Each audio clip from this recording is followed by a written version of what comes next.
आइए शुरू करते हैं। कल हम लोगों ने प्रागैतिहासिक काल के बारे में चर्चा किया था। मतलब मानव सभ्यता की शुरुआत कहां से हुई थी, मानव सभ्यता के शुरुआत से लेकर नवपाषाण काल तक की कहानी को हम लोगों ने क्या किया था, जाना था। कल के क्लास में मूल रूप से हम लोगों ने पढ़ा था पाषाण काल। सही बात है। कल हमने क्या पढ़ा था? पाषाण। पाषाण का मतलब क्या होता है? पत्थर। और काल का मतलब क्या होता है? समय। पाषाण काल है क्या, या पाषाण काल कहते किसे हैं? तो मानव जीवन का वह काल जिसमें या जिस काल में मनुष्य अपने सभी जरूरतों को पूरा पत्थर और पत्थर से बने उपकरण की सहायता से करता था। जैसे निवास कहां करता था? तो पहाड़ के गुफाओं में। आग कैसे जलाता था? तो पत्थर को पत्थर से आपस में टकराकर। शिकार कैसे करता था? तो पत्थर की सहायता से पत्थर का कुल्हाड़ी बना लेता था, पत्थर का भेदरी बनाता था, पत्थर का खुरचनी बनाता था। साधारण बोलचाल की भाषा में छेनी, हथौड़ी, रुखानी, बात समझ गए? ये करता था। लेकिन हमने कल पढ़ा था कि नवपाषाण काल मानव जीवन के लिए सबसे महत्वपूर्ण काल था, क्योंकि नवपाषाण काल में कृषि का विकास हो गया और कृषि के विकास के कारण मानव अस्थायी रूप से क्या करने लगा? निवास करने लगा, रहने लगा। जब मानव अस्थायी रूप से निवास करने लगा, रहने लगा, तो मानव ने पत्थर के जगह पर एक नया धातु की खोज कर लिया। उस नया धातु का नाम क्या था? तांबा। मतलब मानव के द्वारा खोजा गया पहला धातु कौन था? तांबा। क्या थी? माने पाषाण काल के बाद मानव सभ्यता के विकास के क्रम में जो दूसरा काल आया, उसका नाम था ताम्र काल। कौन काल? अब मन में एक प्रश्न होगा कि ताम्र काल क्या है? तो ताम्र काल उस काल को कहते हैं जिस काल में लोग अपने जरूरत को पूरा करने के लिए, मूलभूत आवश्यकता को पूरा करने के लिए, शिकार करने के लिए, मिट्टी को खोदने के लिए, पेड़ को काटने के लिए तांबा के हथियार का प्रयोग करता था। किसका? और आपको बता दिए थे हम कि मानव ने तांबा की खोज किस काल में किया था? नव पाषाण काल में। किस काल में? मानव के द्वारा खोजा गया पहला धातु तांबा था, लेकिन तांबा का खोज, तांबा के बारे में जानकारी इंसान को किस काल में हुई?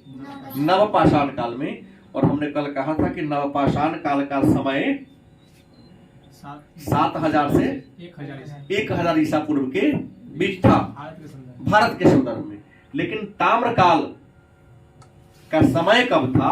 तो तांबा के बारे में जानकारी मानव को, मतलब इंसान को कब हुआ? तो लगभग 2000 BC टू 1520। मतलब विद्वानों का ऐसा अनुमान है कि मानव ने तांबा से परिचय कब लिया? 2000 ईसा पूर्व से 1500 ईसा पूर्व के बीच किसी वर्ष, फिक्स वर्ष नहीं है यहां पर। तो 2000 ईसा पूर्व से 1500 ईसा पूर्व का जो काल था वह ताम्र काल था। और मैं बड़ी आसानी से यहां पर एक बात कह सकता हूं कि ऋग्वैदिक काल।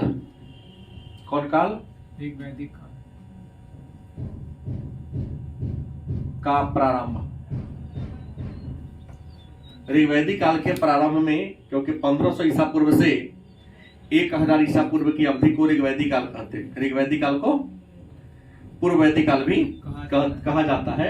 तो ऋग्वैदिक काल के लोग तांबा से क्या थे? परिचित थे।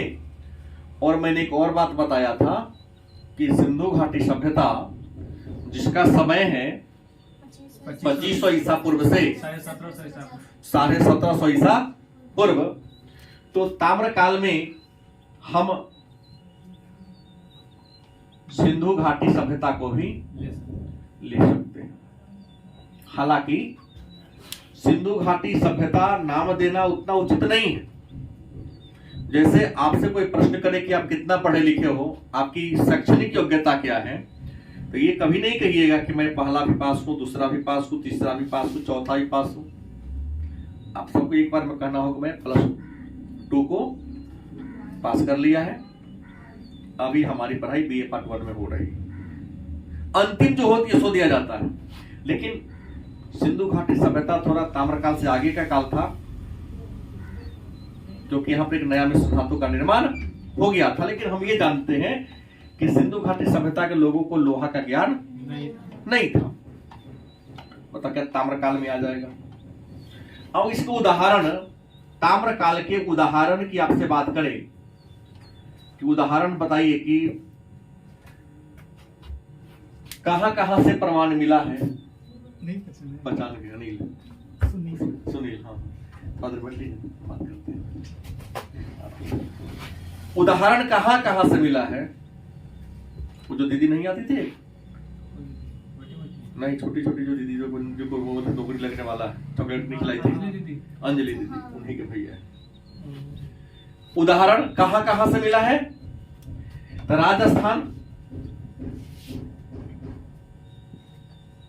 राजस्थान में आहर, कौन है? आहर। उसके बाद उदयपुर, उसके बाद जयसमंद, कौन है? ये ऐसे जगह हैं जहां से ताम्र काल के क्या मिले हैं? उदाहरण मिले हैं, प्रमाण मिले हैं।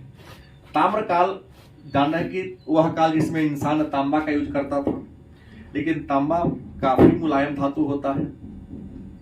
थोड़ा सा ही चोट लगने पर वह क्या होता है? मुड़ जाता था। गलत कि सही? लोगों को भूमि जोतने में, पेड़ को काटने में परेशानी होने लगी, तो लोगों ने क्या किया? थोड़ा सा बुद्धि लगाया कि पत्थर के ऊपर से, जैसे मान लो ये पत्थर है, पत्थर के ऊपर से ही तांबा का चादरा ऐसे क्या कर दिया? चढ़ा दिया। तो ताम्र काल के बाद मानव सभ्यता के विकास का जो तीसरा काल हुआ, पहला काल, दूसरा काल, तीसरा काल, उसका नाम था ताम्र पाषाण काल। कौन काल है? ताम्र पाषाण काल।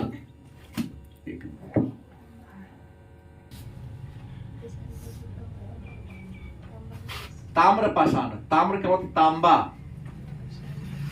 पलश, पत्थर, मतलब वह काल जिसमें इंसान, व्यक्ति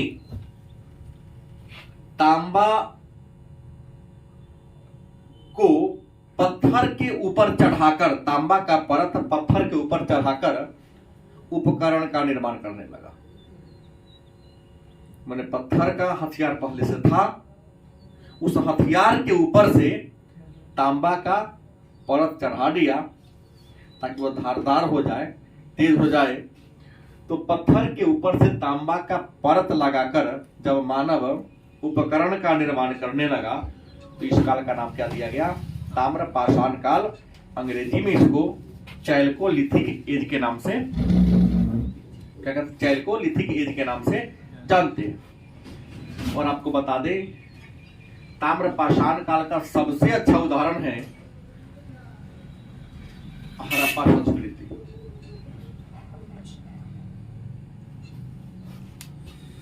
गलती की सही? क्योंकि यहां भी इसका प्रमाण मिला है। इसके अलावा समय की बात करते हैं तो 2500 BC टू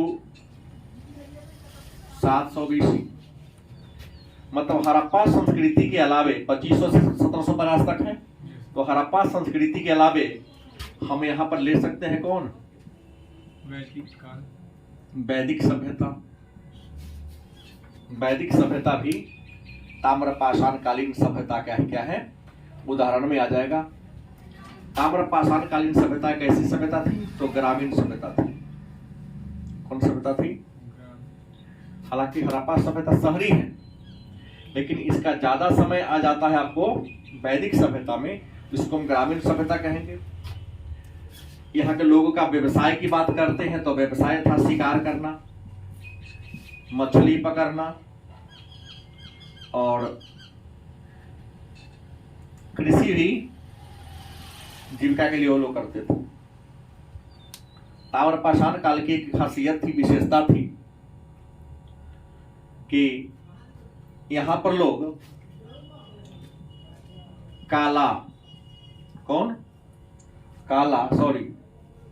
नारंगी एवं लाल तथा काला रंग से परिचित हो गए थे। जब बर्तन बनाते थे, मृदभांड का मतलब होता मिट्टी के बर्तन। जब मिट्टी के बर्तन का यूज लोग करते थे, निर्माण करते थे, उसको नारंगी, लाल और काला रंग से क्या कर रंग देने का काम करते थे। कहोगे ताम्रपाषाण सभ्यता का प्रमाण साक्ष्य कहां से मिला है? तो भारत में ताम्रपाषाण सभ्यता का साक्ष्य बीना नदी घाटी से मिला है। कौन घाटी? बीना नदी घाटी से ताम्रपाषाण कालीन सभ्यता का क्या मिला है? प्रमाण मिला है। और आपको बता दें कि ताम्रपाषाण बीना नदी घाटी है कहां? तो बीना नदी घाटी मध्य प्रदेश में है। आप कहोगे कि सर बीना नदी का नाम हमने तो अभी तक सुना ही नहीं है। सत्य बात है कि अभी तो बचपन वाली बात देख रहे थे। तो बीना नदी जो है मध्य प्रदेश की एक नदी है, बेतवा। नाम सुने होंगे, बेतवा नदी, केन नदी, सबका नाम तो सुने होंगे। तो बेतवा की सहायक नदी है कौन नदी? बीना नदी। तो इसी मध्य प्रदेश के बेतवा नदी के सहायक बीना नदी घाटी में ताम्रपाषाण सभ्यता का प्रमाण मिला है। इसके अलावे ताम्रपाषाण का प्रमाण अपने बिहार में मिला है। बिहार के सारण जिला में चिरांद, चेचर, ये हम बिहार ले लेते हैं। बिहार में इसका क्या मिला है? प्रमाण मिला है। ताम्रपाषाण काल के बाद एक नया काल और आता है, कांस्य युग। कौन आता है? कांस्य। कांस्य युग का मतलब क्या आ गया? तो तांबा प्लस टीन, तांबा प्लस टीन को मिलाकर मानव ने एक नया मिश्र धातु का निर्माण किया, तो एक नया समय की शुरुआत हुई। इस नए समय को कांस्य युग कहा गया। और कांस्य युग का समय हम ले सकते हैं 2500 BC टू 1750। और इसका सर्वोत्तम उदाहरण है सिंधु घाटी।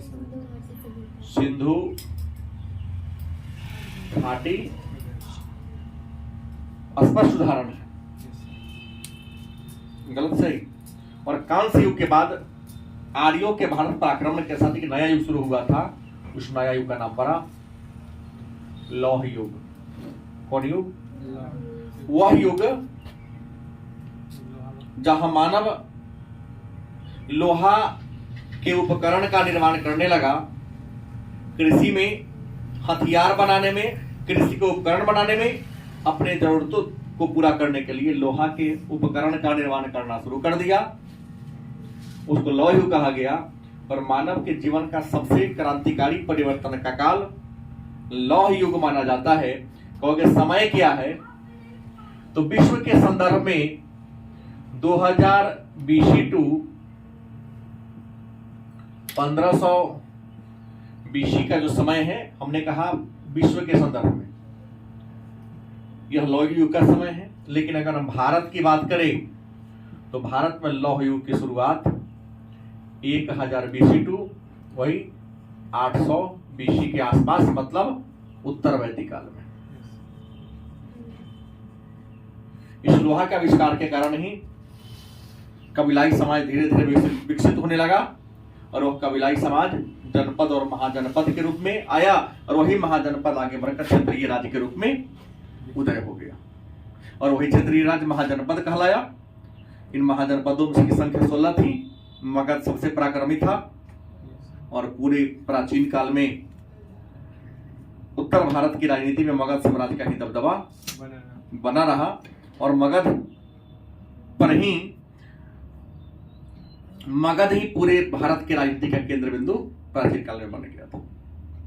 तो ये था युग। कुछ हमने कल प्रागैतिहासिक काल की चर्चा किया था। ये युग है जैसे पाषाण काल, ताम्रकाल, ताम्रपाषाण काल, कांस्य युग और लौह युग। अब आगे जो होगा चर्चा, समय की शुरुआत से तो हो गई है, सिंधु घाटी सभ्यता। देखते हैं टॉपिक क्या है उस पर।